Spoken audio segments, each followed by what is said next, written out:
নির্বাচনী প্রচারণায় অংশ নিতে চট্টগ্রামে পৌঁছেছেন বিএনপি চেয়ারম্যান তারেক রহমান। সন্ধ্যা 6:35 বিমান বাংলাদেশ এয়ারলাইন্সের একটি ফ্লাইটে তিনি রওনা দেন।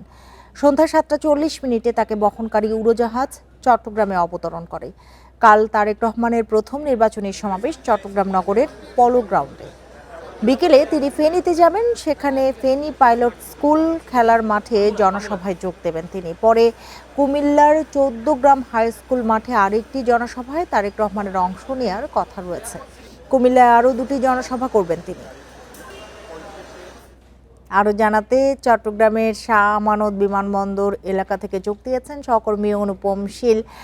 অনুপম, আমরা জানতে পেরেছি ইতিমধ্যেই চট্টগ্রামে পৌঁছেছেন তারেক রহমান। কি অবস্থা, কালকের যে নির্বাচনী সমাবেশ রয়েছে সেটির প্রস্তুতি কেমন? মিনিট 20 আগে মূলত চট্টগ্রামের শাহ আমানত আন্তর্জাতিক বিমানবন্দরে তারেক রহমানকে বহনকারী যে বিমান সেটি অবতরণের পর এখন তিনি বিমানবন্দর থেকেই 5 মিনিট আগে বের হয়েছেন এবং এই মুহূর্তে তার গাড়ি বহর চট্টগ্রামের পতেঙ্গা সমুদ্র সৈকত অর্থাৎ কর্ণফুলী টানেল এলাকা পার হচ্ছে এবং এখান থেকে তিনি এলিভেটেড এক্সপ্রেস হয়ে শহীদ ওয়াসিম এলিভেটেড এক্সপ্রেস হয়ে তিনি আসলে রেডিসন ব্লুতে যাবেন বলে আমরা জানতে পেরেছি। এবং চট্টগ্রাম সিটি কর্পোরেশনের মেয়র ডাক্তার সাদাত হোসেন তিনি যেটি জানিয়েছেন যে সেখানে মহানগর বিএনপি নেতাকর্মীদের সাথে তার একটি বৈঠক আছে।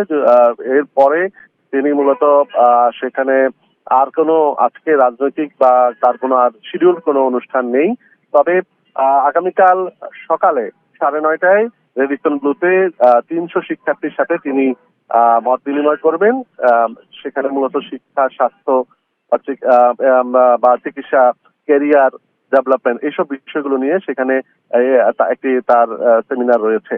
এরপরে বেলা 11টায় চট্টগ্রামের পলো গ্রাউন্ড মাঠে তিনি নির্বাচনী জনসভায় যোগ দিবেন এবং এই তারেক রহমানকে আগমনকে ঘিরে আমরা দেখেছি যে বিমানবন্দরে কঠোর নিরাপত্তা ব্যবস্থা নেওয়া হয়েছে। তার চেয়ারপারসন সিকিউরিটি ফোর্সের পাশাপাশি চট্টগ্রামের বিভিন্ন আইনশৃঙ্খলা বাহিনীর বিভিন্ন উইং তারা একেবারে নিরাপত্তার চাদরে পুরো এলাকাটি ঘিরে রেখেছেন। সাধারণ নেতাকর্মীদেরকে বিমানবন্দরের ভেতরে প্রবেশ করতে দেওয়া হয়নি। তবে বিমানবন্দরের বাইরে দীর্ঘ এলাকা জুড়ে আমরা রাস্তার দুপাশে সেখানে নেতাকর্মীরা তাকে শুভেচ্ছা জানিয়েছেন হাত নেড়ে। তিনিও এই হাত নেড়ে তার শুভেচ্ছা উত্তর দিয়েছেন।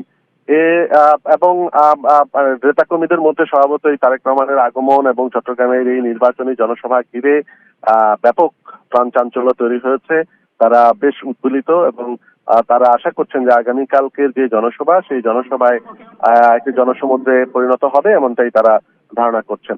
তো সবকিছু মিলিয়ে এই মুহূর্তে তার গাড়ি বহর এখন এলিভেটেড এক্সপ্রেসওয়েতে উঠছে। হয়তো কিছুক্ষণের মধ্যেই তিনি রেডিসন ব্লুতে পৌঁছাবেন।